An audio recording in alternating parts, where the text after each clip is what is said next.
안녕하세요. 저는 서울에 살고 있는 30대 여자입니다. 오늘 이 이야기를 꺼내기까지 정말 많이 망설였어요. 속으로만 삭혀온 일들을 누군가에게 털어놓는다는 게 손이 다 떨리는 일이더라고요. 그래도 누군가는 들어줬으면 하는 마음으로 용기를 냈답니다. 끝까지 들어주시면 감사하겠습니다. 저희 친정은 경기도에서 작은 도자기 공방을 운영하는 집이었어요. 아빠는 그릇이며 닭이, 화병 같은 걸 직접 빚으셨고 엄마는 공방 일을 도우면서 동네 문화센터에서 그림을 가르치셨죠. 두 분이 매일 작업복을 입고 흙을 만지시는 모습이 제 어린 시절 기억의 거의 전부였다고 해도 될 만큼 익숙한 그림이었네요. 저는 학교에서 돌아오면 공방 한쪽에 작은 의자를 두고 앉아서 숙제를 하다가 아빠가 만든 그릇이 가마에서 나오는 걸 구경하는 게 제 일상이었어요. 두 분은 평생 목소리 한번 크게 내신 적이 없으셨어요. 부부싸움 하시는 모습도 거의 본 기억이 없을 정도라 어릴 적 친구들 집에 놀러 갔다가 그 집 부모님이 다투는 걸 보고 엄청 놀랐을 정도였답니다. 동네에서는 두 분을 두고 늘 법 없이도 살 사람들이라는 말이 따라다녔어요. 그래서인지 동네 사람들은 누구나 저희 공방 앞을 지나가다 한 번씩 들러 차 한 잔 얻어 마시고 가는 분위기였죠. 그런 두 분이 평생 입버릇처럼 하시던 말씀이 있어요. 사람한테 모질게 하지 마라. 받은 게 있으면 꼭 갚아라. 어릴 적엔 그게 그냥 어른들이 흔히 하시는 잔소리인 줄 알았는데 자라서 보니 두 분은 정말 그 말 그대로 사신 분들이더라고요. 누가 서운하게 굴어도 일단 속으로 삭히고 누가 잘못해도 자기 탓부터 돌아보시는 분들이셨어요. 동네에서 누가 어려운 일이 생겼다는 소식이 들리면 엄마는 먹을 걸 만들어 가셨고 아빠는 말없이 일을 거들어주고 오시는 분이셨죠. 엄마가 수업을 마치고 돌아오시면 두 분은 거실 좌탁에 마주 앉아 차를 드시며 그날 있었던 일을 도란도란 나누셨어요. 그 모습이 저한텐 어떤 든든한 울타리 같았죠. 세상에 모진 일이 많아도 저 두 분이 계신 한 우리 집은 괜찮을 거라는 믿음 같은 거요. 어릴 적 학교에서 속상한 일이 있어 집에 와도 거실에 앉아 계신 부모님 모습만 보면 신기하게 마음이 가라앉곤 했으니까요. 그렇게 자라서 그런지 사람을 볼 때도 처음엔 긍정적으로 보는 버릇이 생겼던 것 같아요. 그런 점이 저한테 좋은 약이 된 적도 있었지만 나중엔 두고두고 발목을 잡는 일이 됐네요. 전 그런 부모님 밑에서 자랐는데도 성격이 정반대였어요. 어릴 적부터 급하고 직선적이라 부당한 일을 보면 그 자리에서 해결해야 직성이 풀리는 아이였거든요.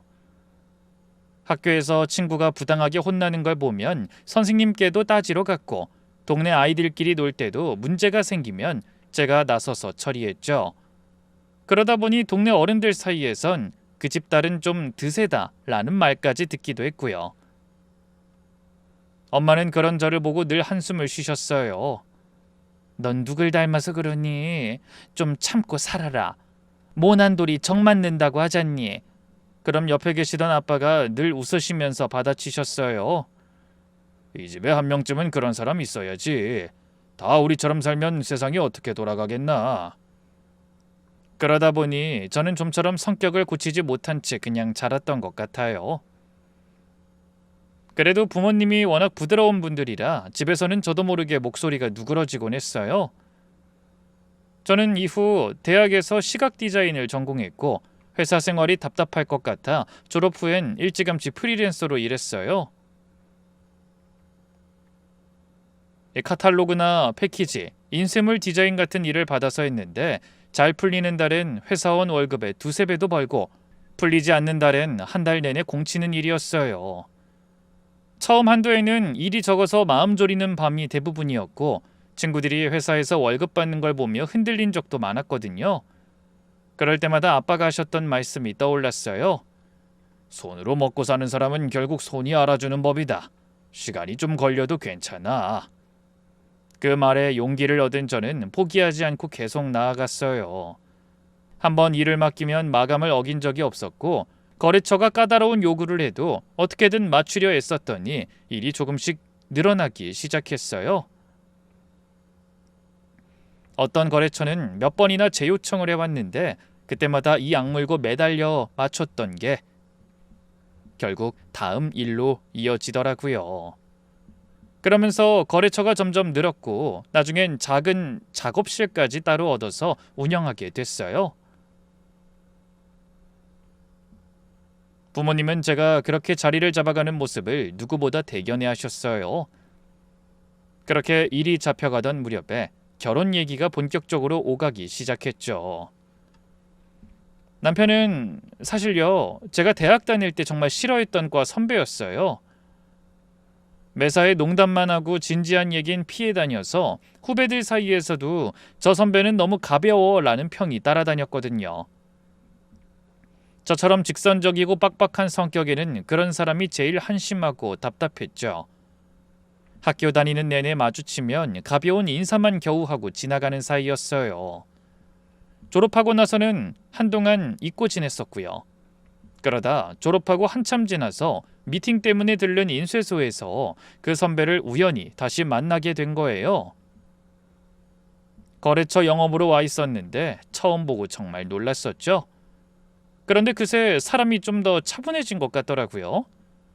이전처럼 시끄러운 농담을 던지지도 않았고 미팅 자리에서 자기 회사 사정을 차분히 설명하는 모습이 학교 때랑 너무 달라서 놀랐어요. 마침 인쇄 단가 문제로 거래처와 의견이 맞지 않아 분위기가 좀 좋지 않았는데 이 사람이 중간에서 양쪽 입장을 차분히 정리해주는 모습을 보고 마음이 좀 풀릴 정도였어요. 미팅이 끝나고 나가는데 선배가 제게 먼저 인사를 건네왔어요. 민선아, 야, 이게 얼마만이야? 차 한잔 할래? 그렇게 따라간 카페에서 함께 한 1시간쯤 앉아 있었는데 옛날에 그렇게 한심해하던 농담들이 그날따라 이상하게 편하게 들리더라고요.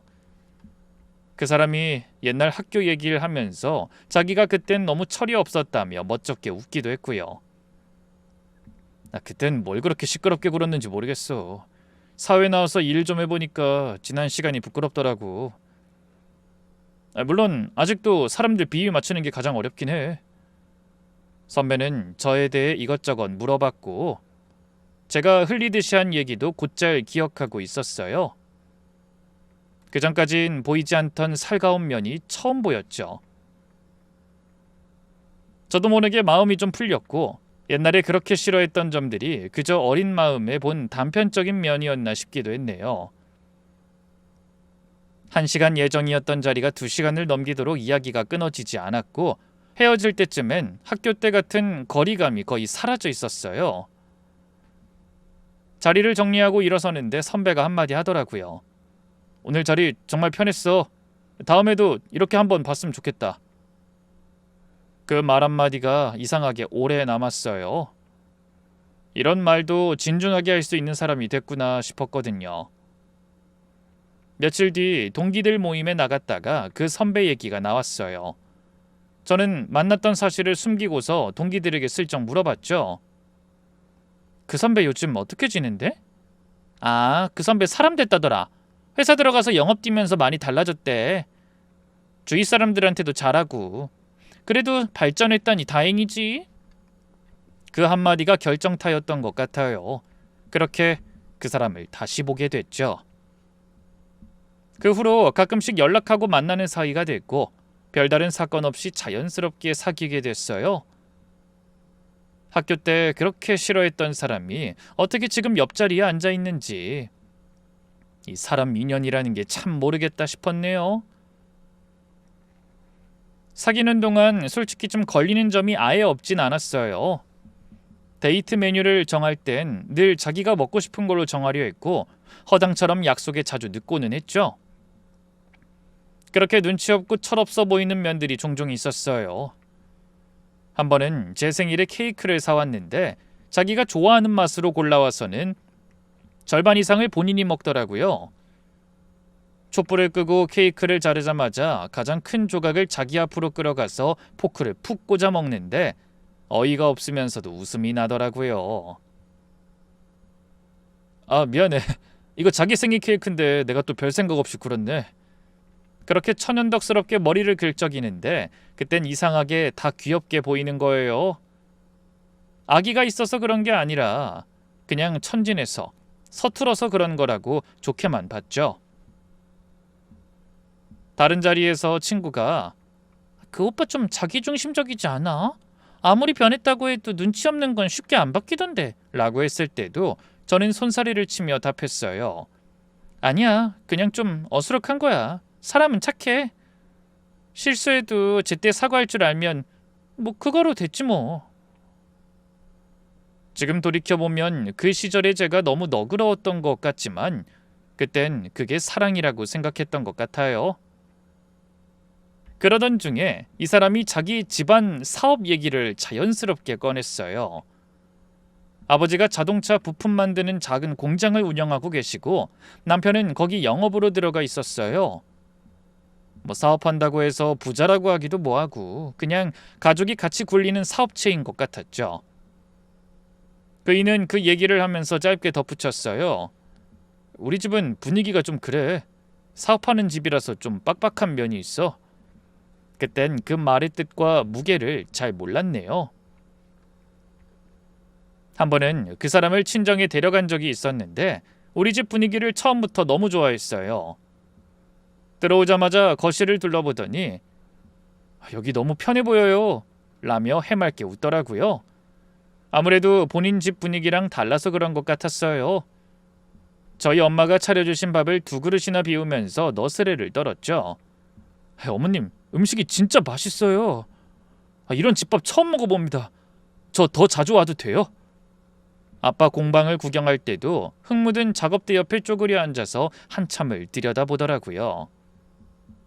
아버님, 여기 진짜 좋네요. 자고 가고 싶을 정도예요. 저 이런 거 처음 보거든요.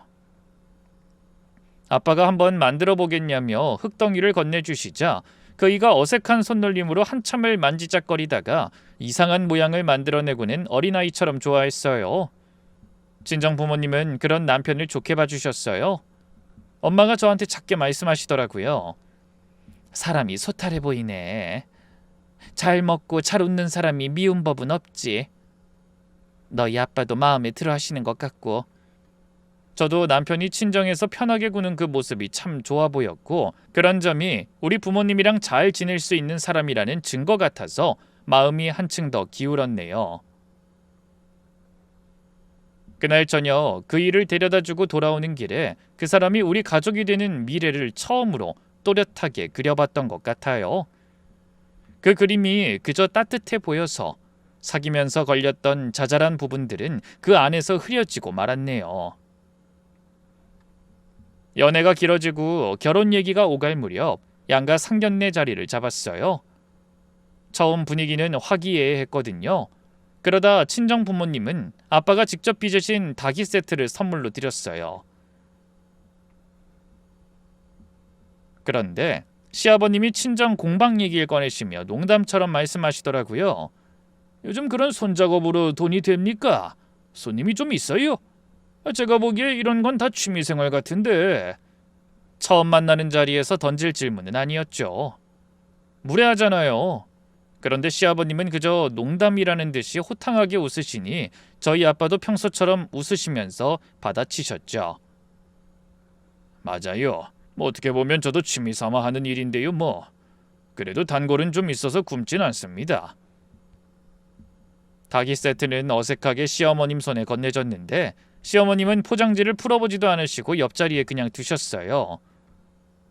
엄마 표정이 잠깐 굳는 게 보였죠. 눈치 없는 시아버님은 그 분위기를 알아채지도 못하고 자신을 사업가라고 소개하시며 회사 자랑을 늘어놓으셨어요. 시어머님도 옆에서 한마디 보태셨죠. 저희는 사업하는 집안이라 며느리가 좀 활달하고 치대는 편이 좋더라고요. 알아서 깔끔하게 하는 편이면 제일 좋고요. 민선이가 그런 며느리가 되면 좋겠네. 저는 그 자리에서 무릎 위에 올린 손이 점점 차가워지는 걸 느꼈어요. 식은땀도 나는 것 같았고요.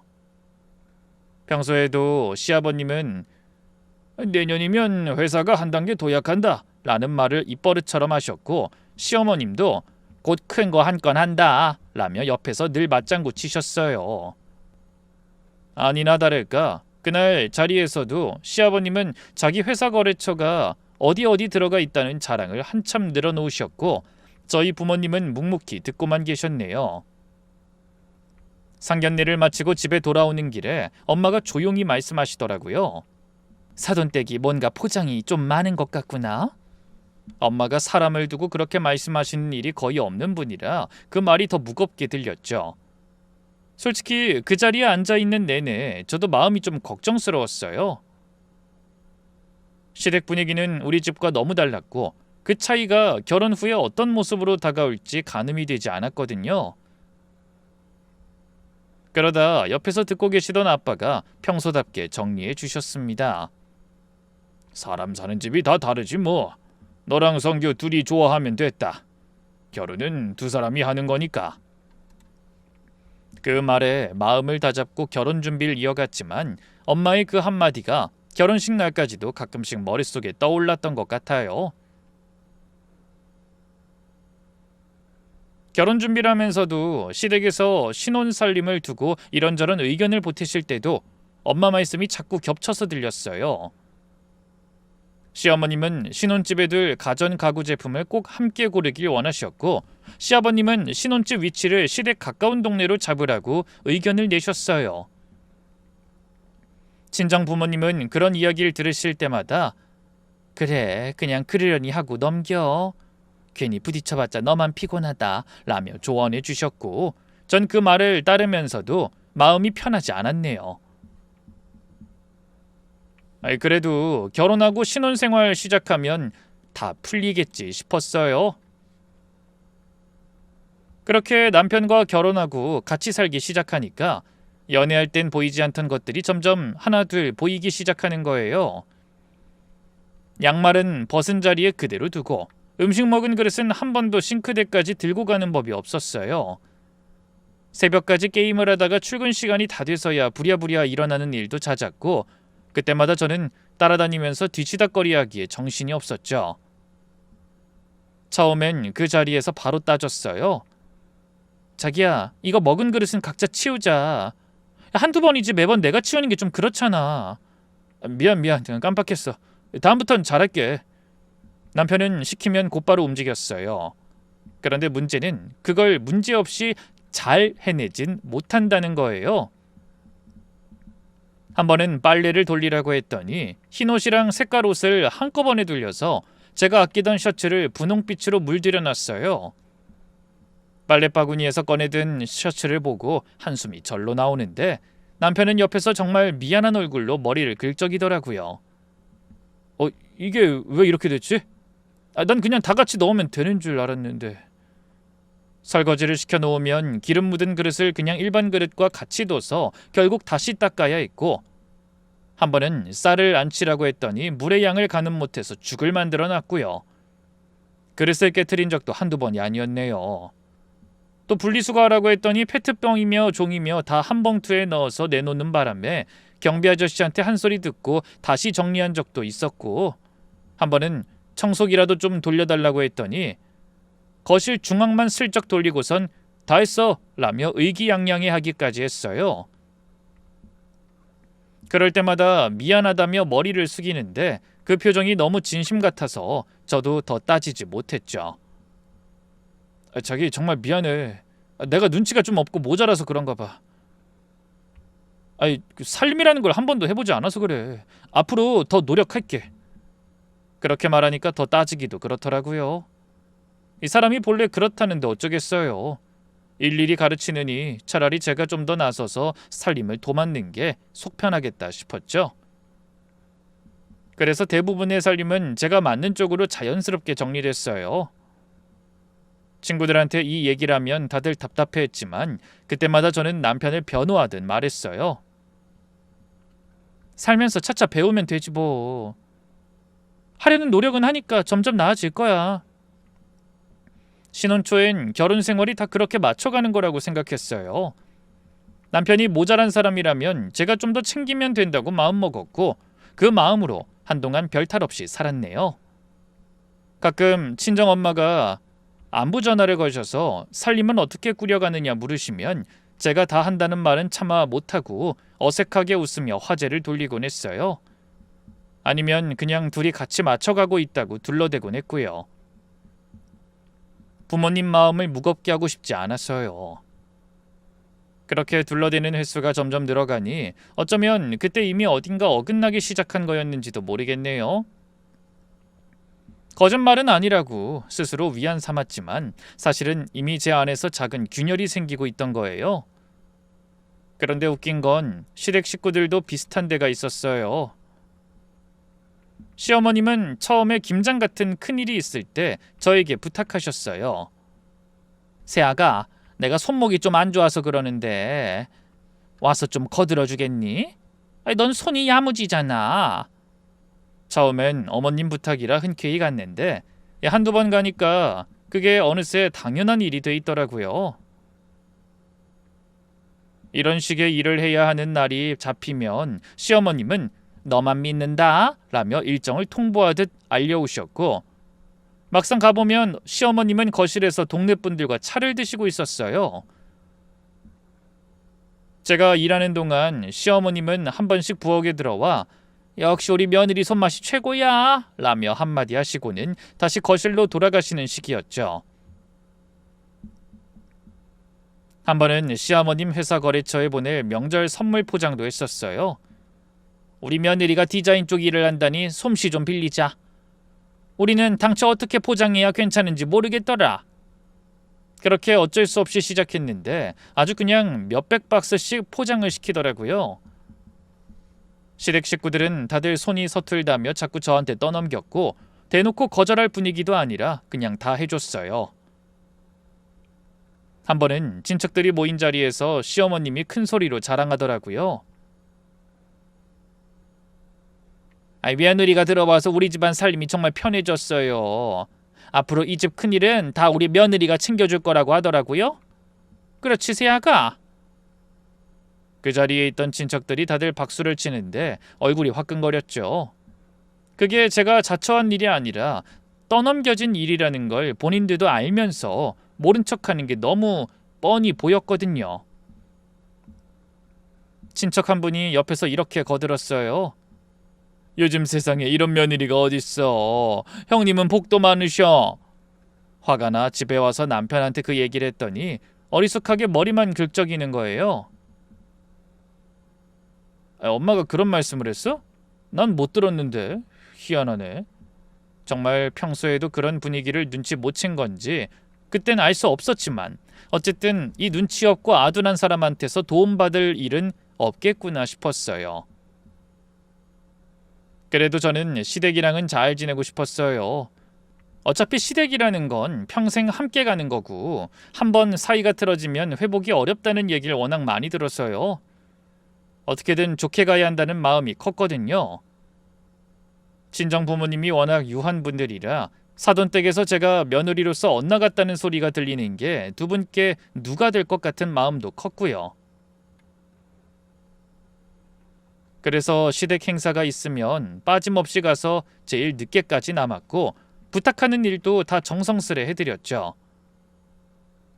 한 번은 시댁 친척 결혼식에 가서 가방 순위까지 한 적 있었네요.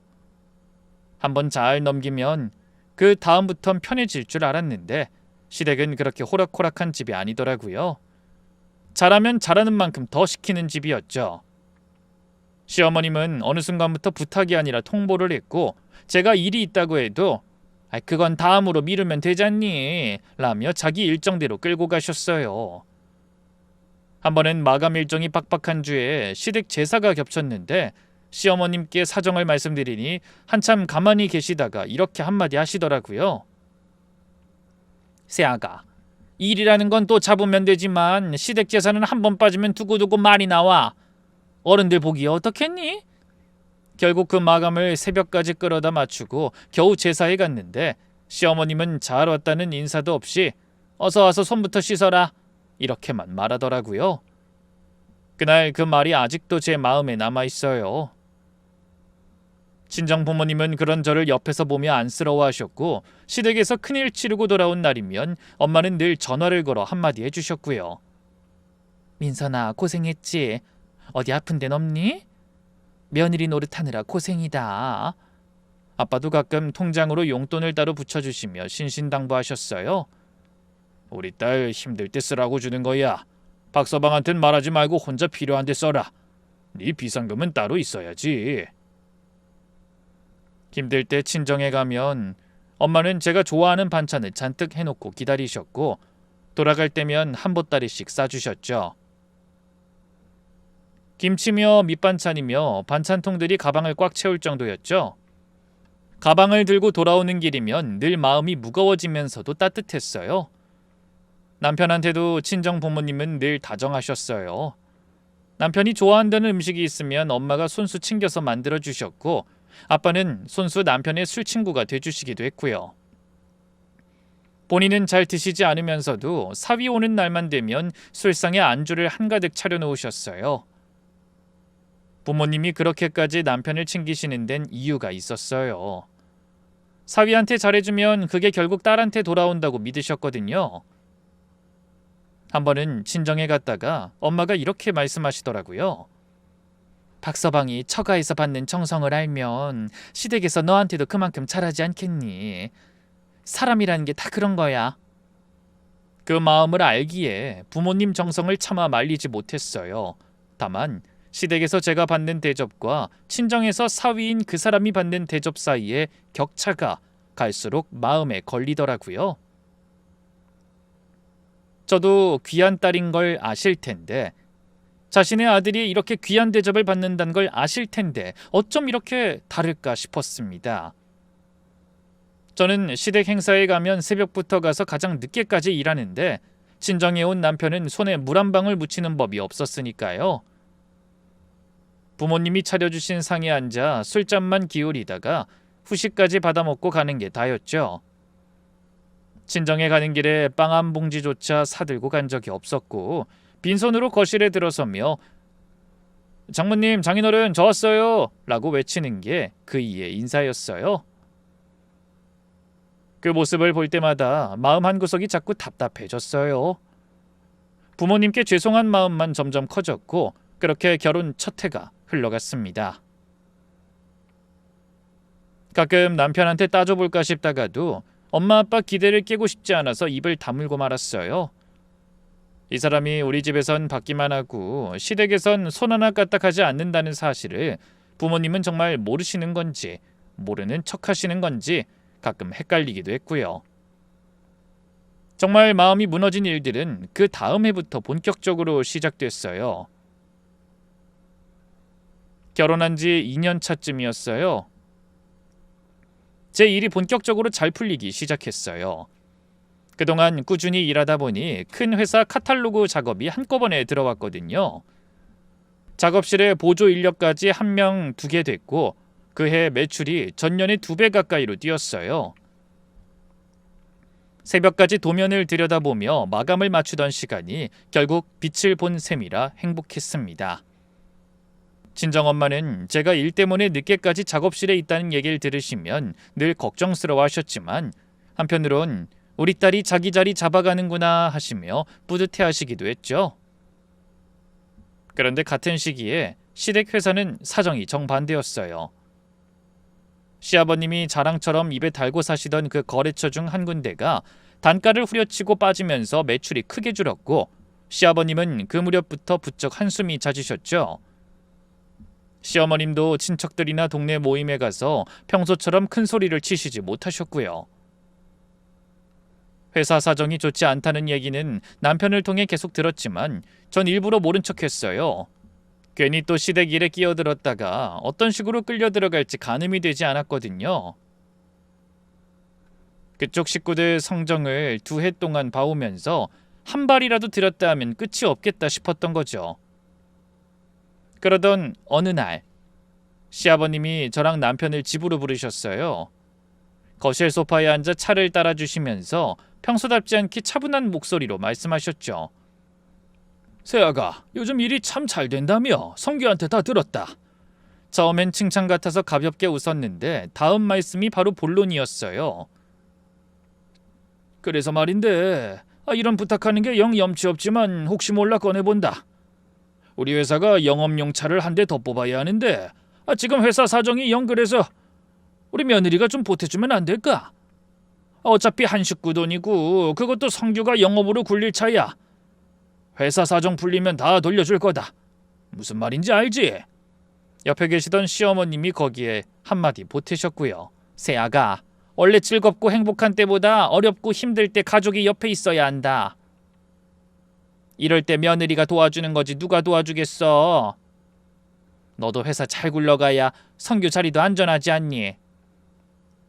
그 말을 듣는 잠깐 동안 숨이 막히는 것 같았어요. 시집 올 때 시댁에서 받은 건 하나도 없었어요. 결혼한 이후로도 마찬가지였고요. 그런데 마치 저에게 뭔가를 맡겨놓은 것처럼 요구하는 게 어이없더라고요. 차 한 대 값이 어디 한두 푼인가요? 작업실, 직원, 인건비 1년치 부담해야 할 만큼의 돈이잖아요. 평소 같으면 말도 안 된다며 그 자리에서 화를 냈을 텐데 그날따라 친정엄마 얼굴이 자꾸 떠올랐어요. 엄마가 평생 입버릇처럼 하시던 사람한테 모질게 하지 마라 그 말씀이 머릿속에 맴돌아서요. 그 모욕을 그냥 한번 삼키며 꾸역꾸역 말했습니다. 아버님, 어머님, 회사 차는 회사 자금으로 사셔야죠. 제가 혼자 보태기엔 부담이 커요. 저도 제 가정이 있잖아요. 저희 집만 신경 쓰기에도 사실 빠듯해요. 정중하게 그러나 분명하게 말씀드렸어요. 그러자 시어머님 표정이 굳으셨고 시어머님은 입을 다무신 채 차만 드시더라고요. 거실 분위기가 한순간에 차가워졌고 남편은 거실 안쪽에서 핸드폰을 만지작거리며 못 들은 척하고 있었어요. 그날은 그렇게 지나갔죠. 그날 이후로 시어머님은 저에게 부쩍 까칠해 지셨어요. 모임이 있는 자리에 일부러 저를 불러놓고선 다른 사람들에게 요즘 며느리들이 셈이 빠르다 라며 저를 두고 들으라는 듯이 말씀하시곤 했죠. 시아버님은 회사 일이 어렵다는 얘기를 일부러 제가 듣는 자리에서 더 크게 하시는 시기였어요. 평소 같으면 그 자리에서 한마디 받아쳤을 텐데 이젠 습관이 됐는지 입이 안 떨어지더라고요. 그냥 참자, 넘어가자 하는 생각만 떠올랐어요. 지금까지 잘 참았는데 이제와 분을 못 참아서 관계를 망치는 게 걱정됐거든요. 그러던 어느 무렵이었어요. 주말 오후 남편이 외출한 사이였죠. 집에서 일을 하다가 제 노트북이 잠깐 망가진 거예요. 하필 급히 자료를 찾을 게 있어서 남편에게 연락해 남편 전용 노트북을 쓰게 됐어요. 평소엔 한 번도 열어본 적 없었죠. 회사 견적 양식을 작성하고 저에게 보내려고 메신저 창을 열었는데 남편의 아이디로 로그인되어 있더라고요.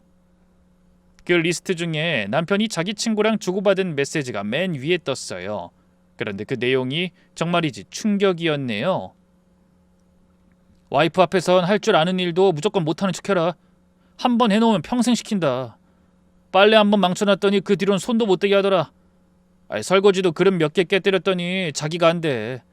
이래서 능숙하면 안 돼. 어리숙한 척하면 살아야 이득이라고. 친구가 거기에 답했어요. 역시 잔머리 챔피언이네. 나도 좀 배워야겠다. 그 자리에서 손이 굳었어요. 메시지를 한 줄씩 내려 읽는데 머릿속을 스쳐가는 장면이 한두 가지가 아니었거든요. 그동안 남편이 서툴게 했던 모든 일들이요. 결혼식 답례품 명단을 일부러 뒤죽박죽 만들어서 결국 제가 다시 정리한 일. 신혼집 가전을 알아볼 때 자기는 도통 모르겠다며 다 떠넘기던 일. 양가 경조사 챙길 때마다 좀 알아보다가 결국은 저에게 알아서 해달라며 빠지던 일. 시댁 행사에서 음식 옮기는 일조차 손이 굼떠 저한테 다 떠넘기던 그 모든 풍경들이요. 그게 다 그냥 모자라서 어리버리해서 그런 게 아니었던 거예요.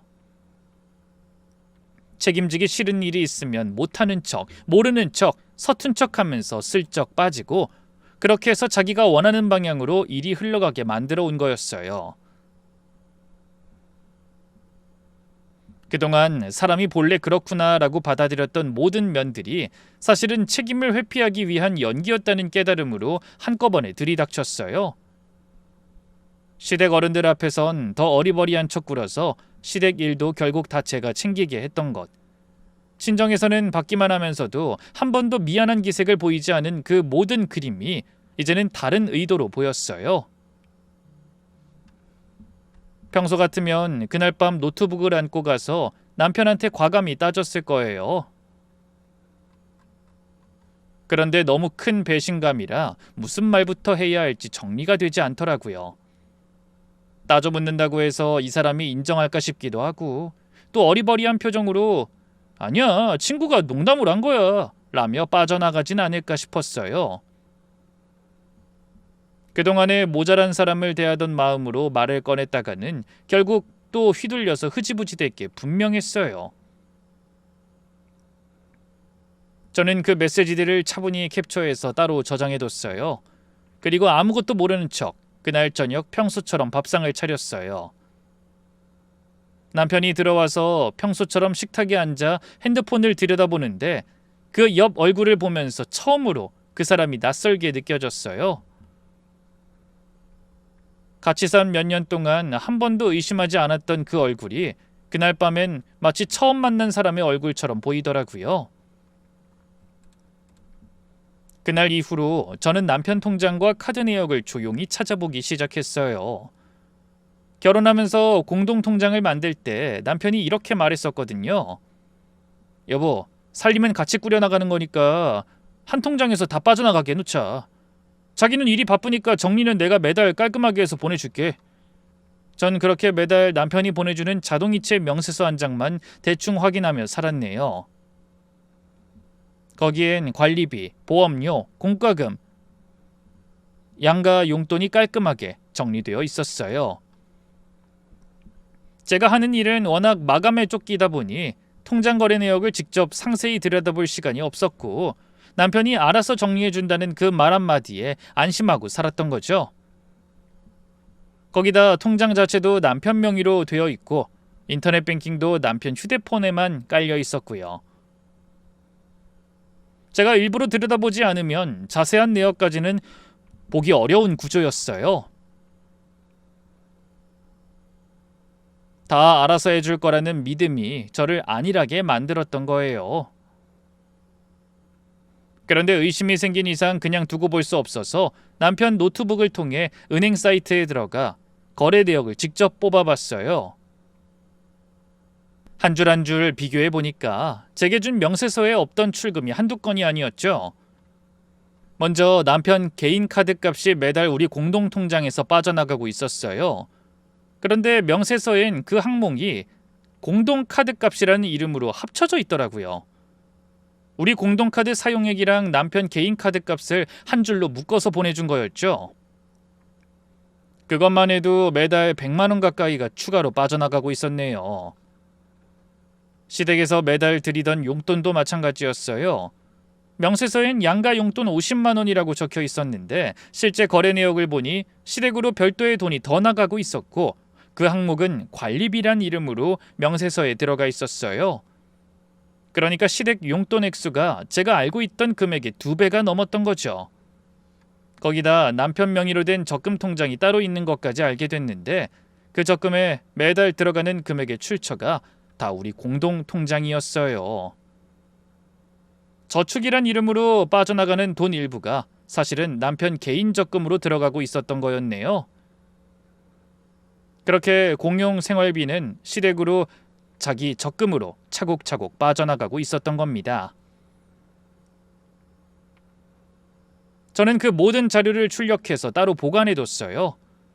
그날 밤은 정말 잠이 오지 않았고 당장 모든 걸 끝내고 싶었어요. 그러다 문득 달력을 봤어요. 그런데 그달 말이 하필 친정엄마 환갑인 거예요. 잔치까지는 아니더라도 환갑은 환갑이었고 그날만큼은 정말 제대로 챙겨드리고 싶었거든요. 그래서 일단 엄마 생신을 잘 넘기고 그 후에 정리하자는 마음이 더 커졌어요. 이번만 우선 잘 넘기자. 환갑 끝나고 따져 묻자. 그 마음으로 또 한번 입을 다물었어요. 그렇게 시간이 흘러 엄마 환갑 당일, 하필 남편이 회사 미팅이 잡혀서 친정에 못 가게 됐어요. 시아버지가 직접 남편한테 맡기신 자리라 빠질 수도 없었고요. 아쉬웠지만 어쩌면 이후의 일을 생각할 때 이게 깔끔할 수도 있겠다 싶었어요. 이 사람 일은 어떻게 될지 모르니까요. 그런데 환갑이 다가오기 며칠 전에 남편이 제게 이렇게 말했어요. 여보, 그 장모님 생신에 못 가서 미안해. 난 못 가는 대신 알아서 챙길게. 섭섭치 않게 챙길 테니 너무 걱정하지 마. 먼저 나서서 그렇게 말해준 게 고맙긴 했어요. 저는 그 말을 믿고서 친정에 갔죠. 외삼촌 내외도 오시고 이모님들도 다 모이셔서 거실이 모처럼 사람으로 가득 찼어요. 엄마 아빠도 여느 때보다 환하게 웃으셨고요. 친척들이 다들 남편의 안부를 물으셨고 저는 회사 미팅이 있어서 못 왔다고 둘러댔죠. 다들 회사 일이 바쁘면 어쩔 수 없지. 사위가 든든하면 됐네 라며 대수롭지 않게 넘어가셨어요.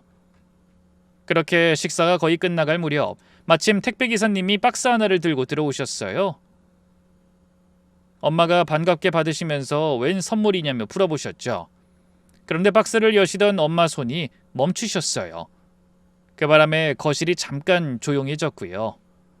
이에 엄마는 서둘러 박스를 닫고 웃으며 과일을 손질하기 시작하셨어요.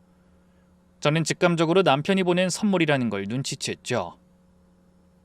그래서 혼자 일어나 엄마에게 다가갔어요. 그리고는 아까 상자는 누가 보낸 선물이냐고 물었습니다.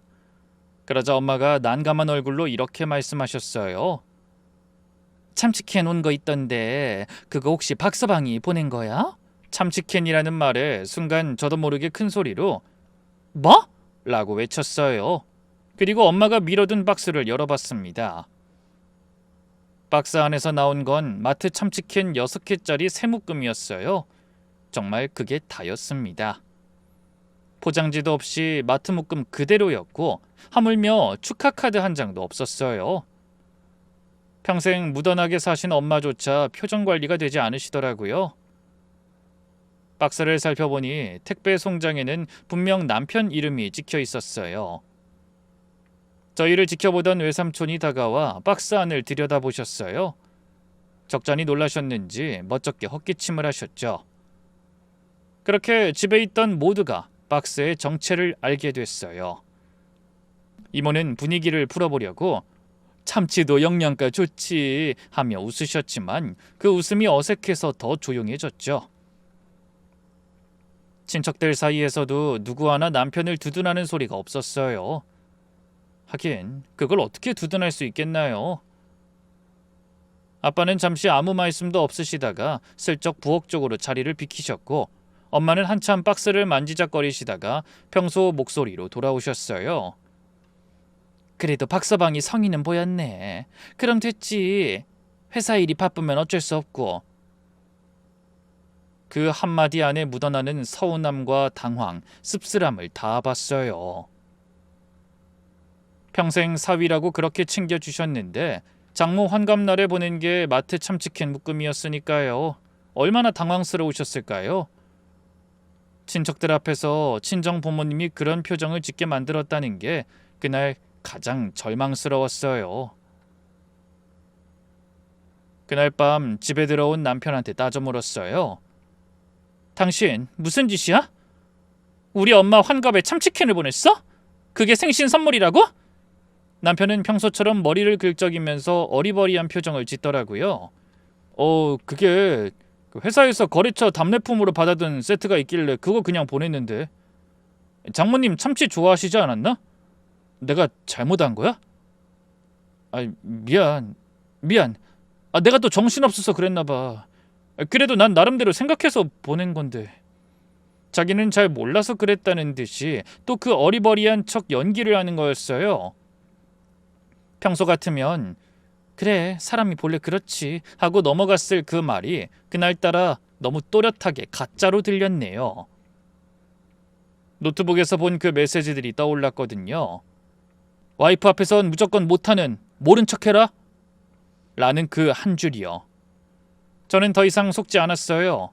뒤에선 교묘하게 돈을 빼돌리던 사람이 제 앞에서는 장모님이 참치 좋아하시는 줄 알았다라며 어리버리한 척하는 그 모습, 그게 너무 뻔뻔해서 헛웃음이 나오더라고요. 폭발하기 일보 직전이었지만 당장은 감정적으로 나서지 말자고 다짐했어요. 이젠 방법을 바꾸기로 한 거죠. 어차피 이 사람은 따져 물어서 무너질 사람이 아니었거든요. 어리버리한 척 한 번에 다 빠져나갈 게 뻔했으니까요. 분노에 휘둘려서 지금 들이댔다간 또 휘말려서 흐지부지 될 게 분명했죠. 이 사람한텐 똑같이 갚아주는 것 말고는 답이 없다는 생각이었어요. 그래서 노트북에서 메시지를 본 그날 그랬듯이 이번에도 한번 차분히 정리해 두기로 마음먹었어요. 타이밍이 좋았던 게 얼마 후 마침 시아버님 생신이었거든요. 그때를 이용하자는 생각이었죠. 시아버님 생신 자리에서 어떤 순서로 남편을 뭉개면 좋을지 머릿속으로 천천히 그려봤어요. 그러다 보니 분노가 가라앉으면서 오히려 생각이 차분해지더라고요. 저는 시아버님 생신을 며칠 앞두고 시어머님께 먼저 전화를 드렸어요. 이번 아버님 생신은 제가 맡아서 다 준비할게요. 저번에 아버님 회사 일이나 자동차 이야기로 마음 쓰이셨던 것도 있고 해서 이번에 제대로 한번 차려드리고 싶어요. 시어머님은 그 말에 어찌나 좋아하시던지 그날부터 친척들한테 일일이 전화를 돌리시면서 자랑을 하고 다니셨대요. 이번엔 우리 며느리가 준비한대요. 음식 솜씨 한번 보세요. 시아버님은 며칠 전부터 제가 어떻게 준비할지 기대된다며 부쩍 들떠 계셨고요. 남편도 너무 고맙다면서 저를 안아주더라고요. 물론 저도 기대됐어요. 그날 어떻게 일이 마무리될지 말이에요. 그렇게 시간이 흘러 시아버님 생신 당일 아침이 됐습니다. 거실 안쪽엔 시아버님이 미리 마련해 두신 큰 상이 차려져 있었고 시어머님은 평소엔 잘 하지 않으시던 원피스까지 입으셨더라고요. 시아버님은 이미 어머님이랑 술잔을 먼저 한 잔씩 기울이며 한껏 들떠 계셨어요. 저는 약속대로 큼직한 박스 2개를 들고 들어갔어요. 시어머님이 반갑게 박스를 받으시면서 환하게 웃으셨죠. 어머 민선아, 뭐 이렇게 많이 준비했니? 무겁다 무거워. 마침 친척들이 한두 분씩 거실로 들어오고 있었어요. 저도 맞춰서 박스를 열었죠. 그런데 어머님은 박스 안의 내용물을 보고 곧바로 표정이 굳으셨죠. 안에 들어있던 건 다 일회용 용기에 담긴 배달 음식이었거든요. 동네 백반찬에서 시킨 반찬들, 매운 떡볶이 한 통, 다 굳어버린 피자와 치킨, 그게 다였어요. 그걸 본 시부모님과 남편, 친척들은 일순 조용해졌죠. 시아버님이 떨리는 목소리로 제게 물으셨어요. 이게 다니? 민선아, 이게 뭐야? 저는 2번째 박스를 마저 열었어요. 그 안에 들어있던 건 마트에서 사은품으로 받은 졸음껌 세트였어요. 차에서 드실 수 있는 작은 통 3개짜리였죠. 시아버님이 영업용 차를 사달라고 했던 일이 떠올라서 샀다며 차는 못 사드려도 이런 건 가능할 것 같아서 성심껏 골라봤다고 한마디 곁들였네요. 거실 분위기가 그대로 얼어붙었어요. 친척 어른 한 분이 어머 이게 뭐야? 라고 작게 중얼거리셨고 시아버님 옆에 앉아 계시던 친척이 슬쩍 시아버님 눈치를 보는 모습도 보였네요. 시아버님 얼굴이 빨개지기 시작하셨고 시어머님은 떨리는 손으로 박스 안을 다시 들여다보시더라고요. 저는 그때 핸드폰을 꺼내서 남편이 친정에 보냈던 그 참치캔 박스 사진과 택배 송장을 시댁 식구들 앞에 들이밀었어요. 한 달 전에 성규씨가 저희 엄마 환갑 선물로 보낸 거예요.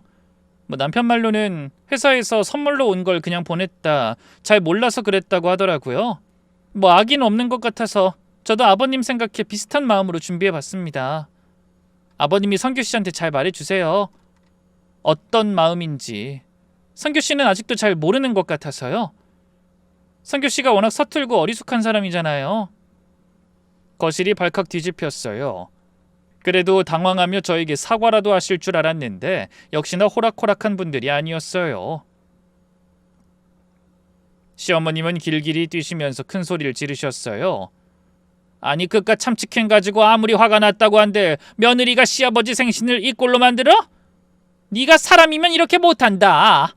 친척들이 다 보고 있는 자리에서 이게 뭐하는 짓이니? 시아버님도 거기에 거드셨고요.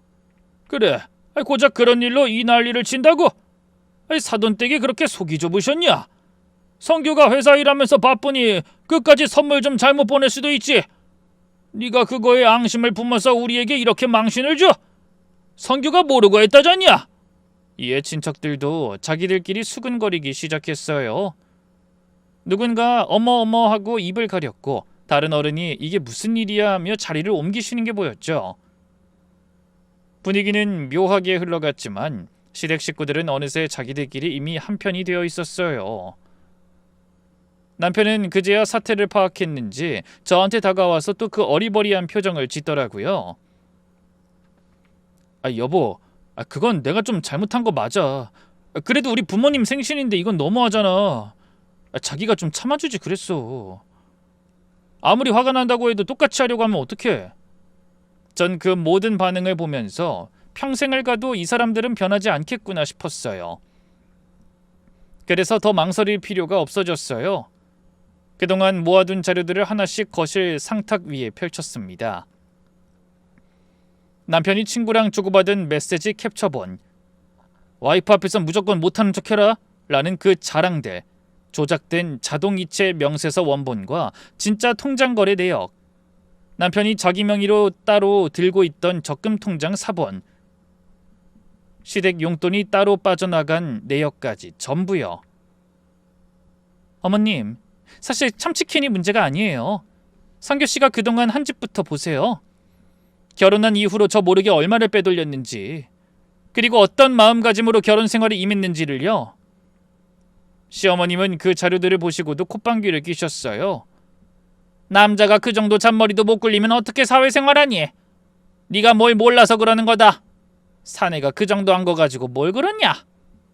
시아버님은 자료를 한번 훑어보시더니 시어머님 편을 드셨고요. 이게 뭐 큰일이야. 부부 사이에 좀 그럴 수도 있지. 너무 따지고 드네. 남편은 그 옆에서 미안한 기색 하나 없이 고개만 숙이고 있었고요. 친척 어른들 사이에서도 의견은 분분해 보였어요. 거실 안쪽에서 작게 수근거리는 소리가 들리긴 했지만 그 누구도 큰 소리로 시댁 식구들 잘못을 짚어내진 않았어요. 그 광경을 보면서 마음이 완전히 굳었어요. 시댁이라는 곳에 들어와서 2해 동안 어떻게든 좋게 지내보려 애썼던 그 모든 시간이 이 자리에서 다 무너져 내리는 게 느껴졌어요. 결혼 전 엄마가 상견례 자리에서 사돈댁이 뭔가 포장이 좀 많은 것 같구나 라고 하셨던 그 한마디가 그제야 생생하게 떠올랐어요. 엄마가 그때 본 그 포장 안에 들어있던 게 결국 이 모습이었던 거죠. 저는 자료들을 그대로 챙겨서 가방에 넣고 거실을 나왔어요. 뒤에서 시어머님이 너 같은 며느린 처음 본다 라고 난리 피우는 소리가 들렸지만 한 번도 돌아보지 않았어요. 시댁 문을 박차고 나오는데 마음이 의외로 가벼웠어요. 모든 게 확실해진 기분이었거든요. 그날 저녁 짐을 싸서 친정으로 갔어요. 엄마는 제 얼굴을 보시자마자 다 알아채시고는 한마디만 하셨고요. 잘 왔다. 다음 날부터 변호사를 찾아갔어요. 남편의 경제적 기만에 대한 자료를 다 정리해서 이혼 소송을 준비했죠. 메시지 캡처본, 조작된 자동이체 명세서, 공동통장 거래 내역, 남편 명의 적금 통장 사본, 시댁으로 추가 이체된 내역까지 워낙 명확한 증거들이라 변호사도 길게 끌 일이 없겠다고 했어요. 그때까지도 시댁에서는 사과 한마디 없으셨어요. 시아버님은 친정 쪽으로 직접 전화를 거셔서 큰 소리를 치셨고요. 사돈어른, 며느리 좀 단속하세요. 범법을 저지른 것도 아니고 이런 일로 이혼이 말이 됩니까? 사돈댁 평판도 생각하셔야죠. 시어머님도 우리 아들이 뭘 그렇게 잘못했다고 그러는 겁니까? 민선이가 너무 표독스러운 거지 라며 문자를 보내고 오고요. 친정 부모님은 평생 처음 보는 그런 물에 한참 말씀이 없으셨고요. 그러던 중에 남편한테서 직접 연락이 왔어요. 처음엔 다정한 척 하더라고요. 여보, 미안해. 내가 다 잘못했어. 한 번만 다시 생각해줘. 그러더니 며칠 지나니까 슬쩍 본심이 나오기 시작했어요. 당신 정말 너무한다. 사실 요즘 우리 회사가 정말 어려워. 거래처가 또 한 군데 끊겨서 자금줄이 막혔거든. 지금 이혼하면 위자료 줄 돈도 없고 나도 회사에서 입장이 곤란해져. 한 번만 봐줘. 회사 사정 풀리면 다 갚을게. 그깟 돈 갚겠다고. 자기 잘못을 인정하는 게 아니라 시댁 사정을 핑계로 매달리는 그 모습에 마지막 미련까지 다 사라졌네요. 당신 사정 봐줄 마음이었으면 시작도 안 했어. 그 한마디로 통화를 끊었어요. 그 후로도 남편은 몇 번 더 연락을 시도했지만 받지 않았네요. 일의 심각성을 안 시아버님은 저희 집으로 다시 한번 전화를 거셔서 사돈어른, 이렇게 나오면 곤란합니다. 회사 사정 풀리면 다 갚을 테니까 무탈하게 가시죠. 괜히 얼굴 붉히지 말고. 이렇게 말했대요. 그러자 저희 아빠가 평생 처음으로 단호하게 답하셨다네요. 우린 이제 사돈 아닙니다. 그리고 이건 두 사람이 알아서 할 일이지요. 우리가 끼어들 일이 아니니 자꾸 연락하지 마세요. 위자료와 재산 분할은 자료가 워낙 명확해서 변호사 말대로 길게 끌 일이 없었네요. 결혼한 이후 제가 부담한 생활비가 남편 부담분의 3배가 넘었고 그 차익이 고스란히 남편 통장에 쌓여있던 게 다 드러났거든요. 거기다 공동통장 명세서 조작은 부부간 신뢰 위반의 명백한 증거였고요. 남편 측 변호사도 처음엔 버텨보려 했지만 자료가 너무 또렷해서 결국 합의로 가닥이 잡혔어요. 적금에 쌓여있던 돈은 거의 다 제 쪽으로 정리됐고 위자료까지 합쳐서 마무리됐답니다. 만약 제가 분노에 휩쓸려서 그날 남편에게 따졌더라면 자료는 다 사라지고 남편의 어리버리한 척에 다시 휘말려서 결국 흐지부지 끝났을 거예요. 차분히 한번 참고 정리한 게 2해 동안 잠긴 그 문을 마지막에 한 번에 여는 열쇠가 됐던 것 같아요. 그 일이 있고 나서 어느덧 반년이 지났네요. 저는 친정 근처에 작업실을 새로 얻어서 디자인 일을 계속하고 있어요. 친정엄마는 가끔 그날 일을 떠올리면서 네가 시댁에 갚아준 게 정말 시원하더라 라며 웃으세요. 평생 남한테 모진 말 한마디 하지 않으시던 엄마가 그렇게 말씀하시는 게 그날 그 모욕이 얼마나 무거웠는지를 새삼 느끼게 해주더라고요. 이혼한 이후로 시댁 쪽 소식은 가끔 건너 들리는데 회사 사정이 더 나빠졌고 전 남편은 일을 그만뒀단 얘기 정도였어요. 한때 사업가 집안이라고 자처하던 그 모습이 이젠 멀게만 느껴지네요. 전부 다 자업자득이죠. 평생 죽이려 했었던 제 성격이 결국엔 저를 살린 셈이었어요. 한 번도 이렇게 후련했던 적이 없었네요. 엄마가 평생 입버릇처럼 하시던 받은 게 있으면 꼭 갚아라 라는 그 말씀이 좋은 일이든 나쁜 일이든 똑같이 적용된다는 걸 그날 알게 됐답니다.